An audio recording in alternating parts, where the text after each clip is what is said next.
que obedece lo que Jesús mandó. Cuando Él subió a la cumbre del monte al llamó, 12 hombres escogidos que a predicar envió. En una misma mente y un mismo parecer, sigamos el ejemplo que Cristo nos dejó. Ministros y ancianos y todos los hermanos que hicimos pacto eterno en la iglesia de Dios. Las puertas del infierno no han de prevalecer contra la delicada y bella encareció, porque fue edificada en la piedra del saber, el mutuo entendimiento y la revelación. En una misma mente y un mismo parecer, sigamos el ejemplo que Cristo nos dejó. Ministros y ancianos y todos los hermanos que hicimos pacto eterno en la iglesia de Dios.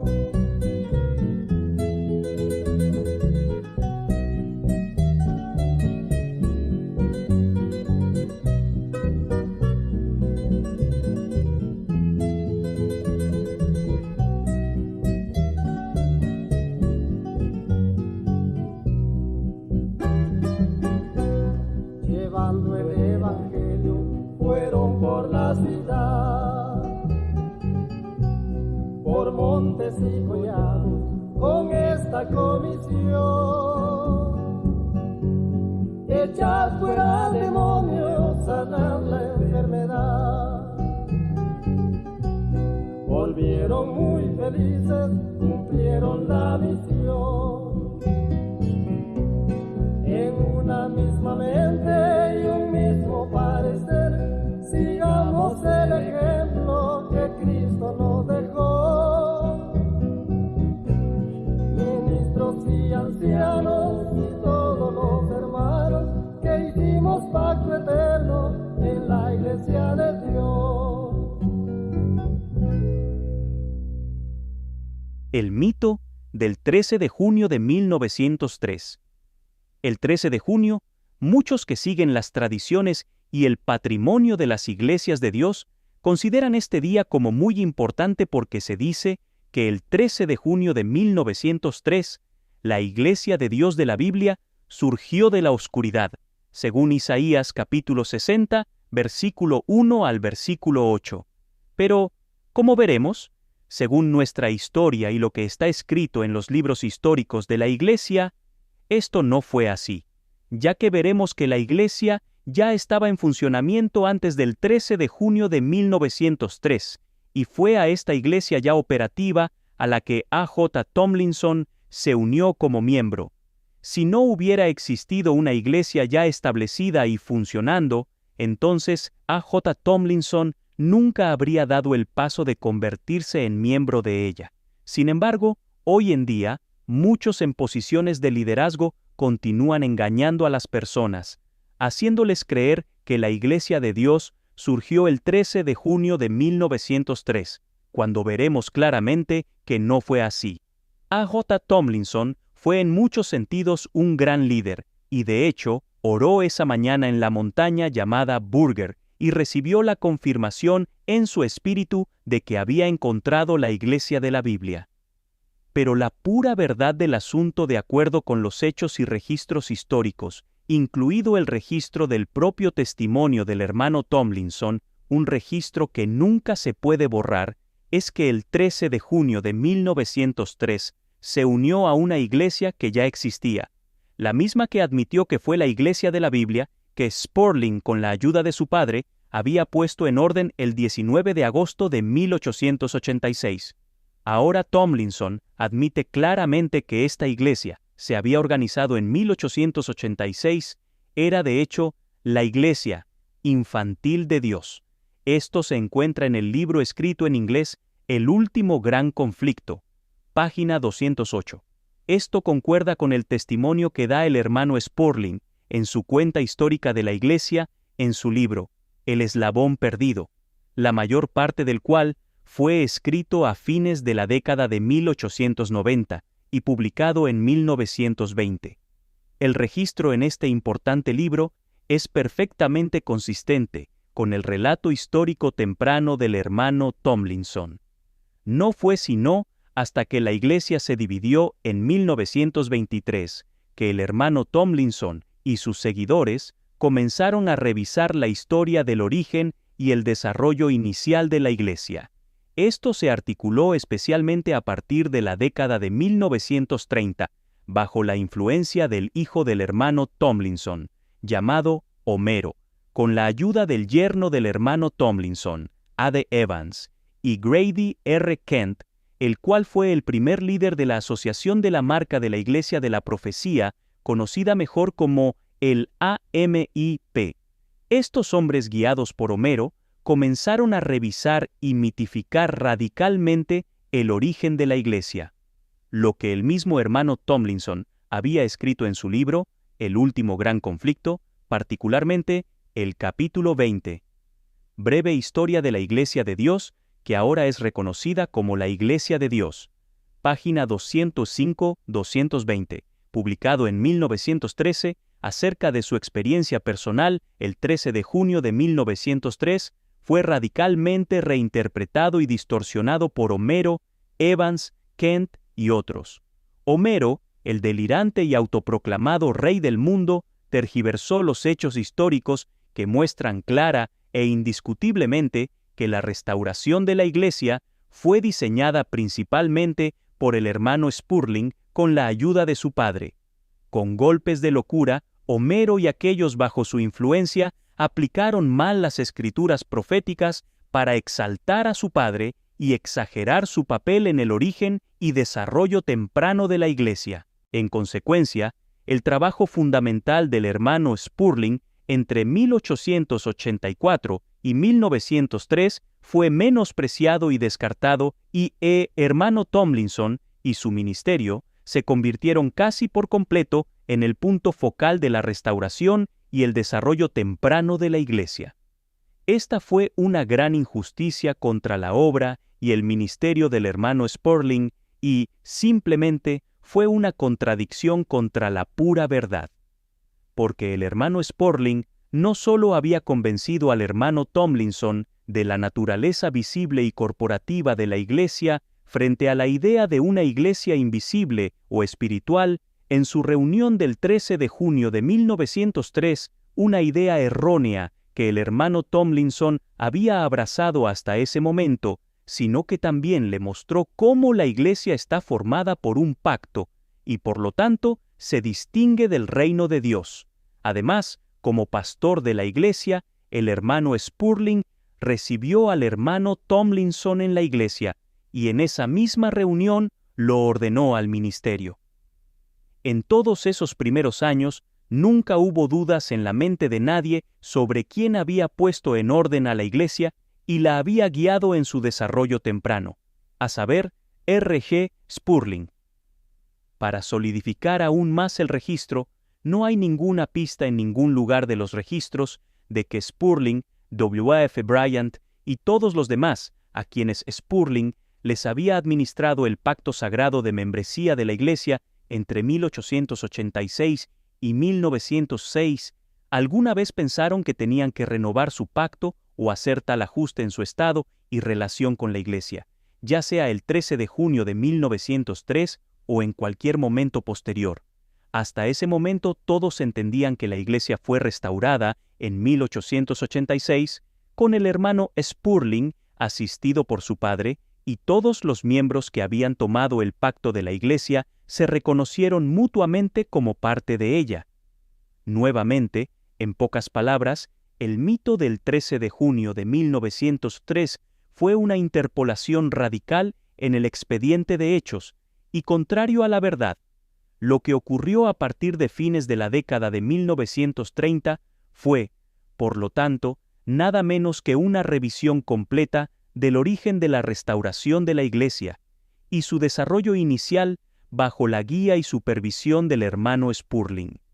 Según la revisión mitológica, la Iglesia no se levantó de su oscuridad profética el 19 de agosto de 1886, sino el 13 de junio de 1903, cuando el hermano Tomlinson ascendió a la montaña llamada Burger temprano. En la mañana de ese día, recibió a través de la oración la revelación de la Iglesia y descendió de la montaña y proclamó esa revelación al hermano R. G. Spurling, W.F. Bryant y la Iglesia de la Santidad en los campos del Arroyo, que se había organizado el 15 de mayo de 1902 en la cabaña del hermano Bryant, en lo que llegó a conocerse como los Campos del Bosque.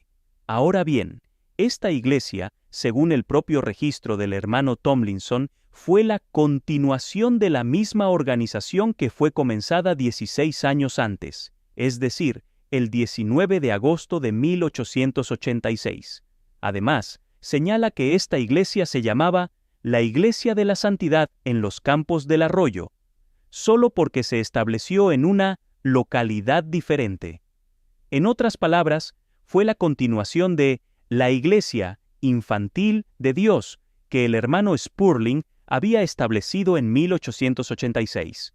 Curiosamente, la anotación del hermano Tomlinson en su célebre diario del 13 de junio de 1903 dice simplemente, sin comentarios ni adornos: fui ordenado como un ministro del Evangelio en la Iglesia de Santidad en Camp Creek, Carolina del Norte. Esta entrada y las posteriores no dicen nada de las cosas espectaculares que Homero, Kent, Evans y otros más tarde afirmaron haber sucedido ese día. Ahora, el mito del 13 de junio establece que en el momento en que el hermano Spurling le administró el pacto de la Iglesia al hermano Tomlinson, la Iglesia surgió de la Edad Oscura, cumpliendo Isaías capítulo 60, versículos 1 al 3. Salmos capítulo 132 versículos del 4 al 6 y otros pasajes proféticos, y en consecuencia, el hermano Tomlinson se convirtió en el primer miembro de la Iglesia este lado de la Edad Oscura. A partir de entonces, este mito se embelleció más y más, y la verdad del asunto se desvaneció de la memoria humana proporcionalmente con cada generación sucesiva. Pero sin embargo, no se desvaneció de los registros históricos reales ni de los anales infalibles en el cielo. Después de que el hijo menor del hermano Tomlinson, llamado Milton, fuera seleccionado para tomar el lugar de su padre como supervisor general tras la muerte de este último, el 2 de octubre de 1943, el mito del 13 de junio de 1903 se convirtió en la visión definitiva de los seguidores del hermano Tomlinson.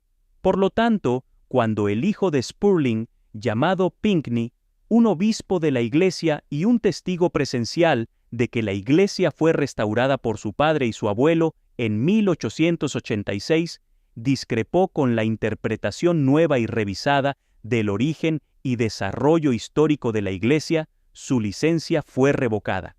Fue así que el mito se convirtió no solo en una cuestión de historia, sino también en una cuestión doctrinal, así como en una prueba de facto para la ordenación. El mito de los Campos del Bosque. La mala interpretación de la experiencia del hermano Tomlinson el 13 de junio de 1903 en la montaña llamada Burger, ubicada en el área de Camp Creek de Cherokee, Carolina del Norte, dio lugar a nuevos desarrollos mitológicos a partir de 1939. La elaboración del mito fue ampliada principalmente por Homero Tomlinson y Grady R. Kent. Homero había escrito a su padre en 1939, depositando en su mente la idea de que su experiencia del 13 de junio de 1903 tenía un significado profético, a saber, que su experiencia se correspondía con la invención del avión, en particular, el primer vuelo exitoso de los hermanos Wright, en diciembre de 1903, en Kitty Hawk, Carolina del Norte. Señaló que ambos eventos se correlacionaban con la profecía de Isaías capítulo 60, versículos 1 al 8. En consecuencia, su experiencia marcó el levántate, resplandece de la iglesia mencionada en el verso 1, y el verso 8 marcó el vuelo exitoso de los hermanos Wright en Kitty Hawk, Carolina del Norte. ¿Quiénes son estos que vuelan como nubes y como palomas a sus ventanas? Es casi seguro que este versículo tiene a la vista el verso 9, al menos principalmente, que alude a barcos con sus enormes velas atrapando el viento y guiando los barcos a puerto. Se señaló además para ayudar a establecer el mito de que, así como 6 versos se intercalaron entre el verso 1 y el verso 8, 6 meses separaron los eventos del hermano Tomlinson y los hermanos Wright. Además, se pretendió que estos eventos no fueron una mera casualidad, ya que ambos ocurrieron en el mismo año y en el mismo estado, Carolina del Norte.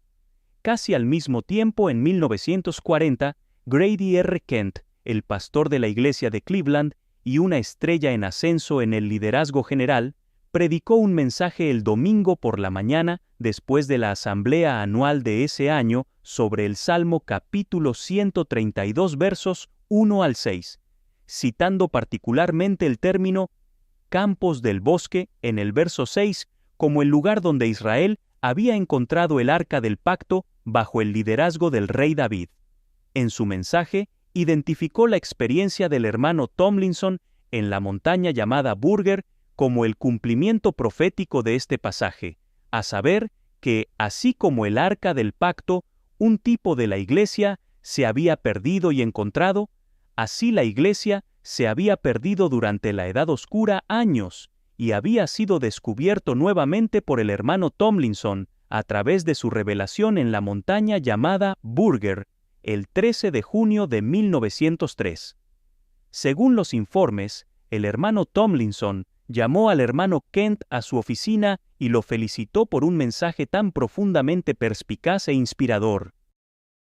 Estas interpretaciones de Homero y Kent fueron recibidas con éxtasis por el hermano Tomlinson, afligido por un derrame cerebral, cuando las ruedas de su mente comenzaron a girar hacia la conmemoración de su experiencia profética en la montaña Burger en los campos del bosque.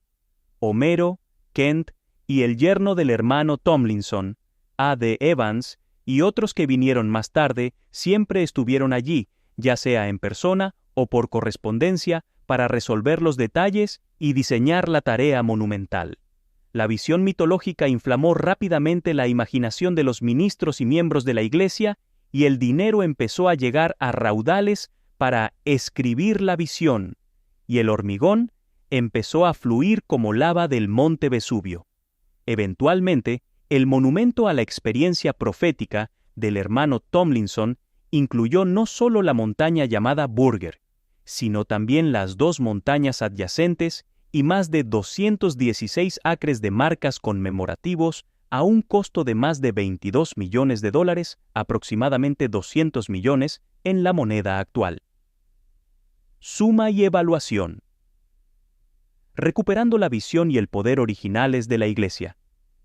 De hecho, es desafortunado que la Iglesia se distrajera y se desviara del curso en las décadas de 1930 y 1940 de su visión original y carta divina. Esto sucedió solo porque el hermano Tomlinson había sufrido un derrame cerebral severo en febrero de 1937, un golpe del que nunca se recuperó por completo. Es casi seguro que la revisión mitológica no habría sido articulada, al menos en la medida en que lo fue si él no hubiera estado mental y emocionalmente afectado por el derrame cerebral. Es seguro que se habría avergonzado en presencia del hermano Spurling de haber afirmado que la iglesia había comenzado el 13 de junio de 1903 y que él era el primer miembro este lado de la Edad Oscura. Pero tal como fue, el hermano Spurling murió el 24 de mayo de 1935, abriendo la puerta a un cuento tan mitológico. Fue durante los años de la apoplejía del hermano Tomlinson, 1937-1943, que Homero, Evans, Kent y otros se aprovecharon de su aflicción, magnificándolo a él y a su ministerio más allá del listón de la verdad y la respetabilidad cristiana, porque cada uno de los hombres mencionados, muy especialmente Homero, imaginó que podría suceder al hermano Tomlinson en el exaltado cargo de supervisor general y ser el beneficiario de un cuento de hadas tan encantador. Una vez más, la parte del hermano Tomlinson en el error judicial contra el hermano Spurling y la visión revisada del origen y el desarrollo temprano de la Iglesia pueden excusarse en su mayor parte sobre la base del golpe debilitante que lo dejó menos que lúcido y sobria y muy dependiente de los demás, muy particularmente el delirante Homero.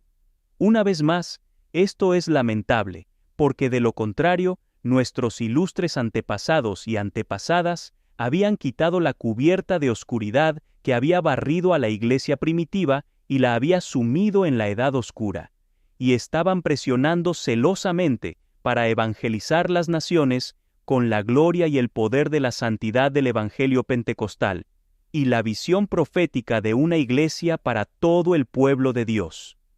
Nos ha tocado hoy en Sion Asamblea Iglesia de Dios, desde el 2004, por lo tanto, restaurar la Iglesia frente a los compromisos y deserciones de nuestra antigua confraternidad, por un lado, y las malas interpretaciones e ideas equivocadas que se desarrollaron en las décadas de 1930 y 1940 por el otro, la mayoría de que están siendo perpetuados hoy por el número cada vez mayor de grupos disidentes que ahora están dispersos por el paisaje, incluidas entre las malas interpretaciones de las Escrituras y las aberraciones de la fe anunciadas por herejes y cismáticos, están aquellas asociadas con la bandera de la Iglesia, el programa de marcación, y además de los mitos mencionado anteriormente, asociado con el 13 de junio de 1903 y los Campos del Bosque.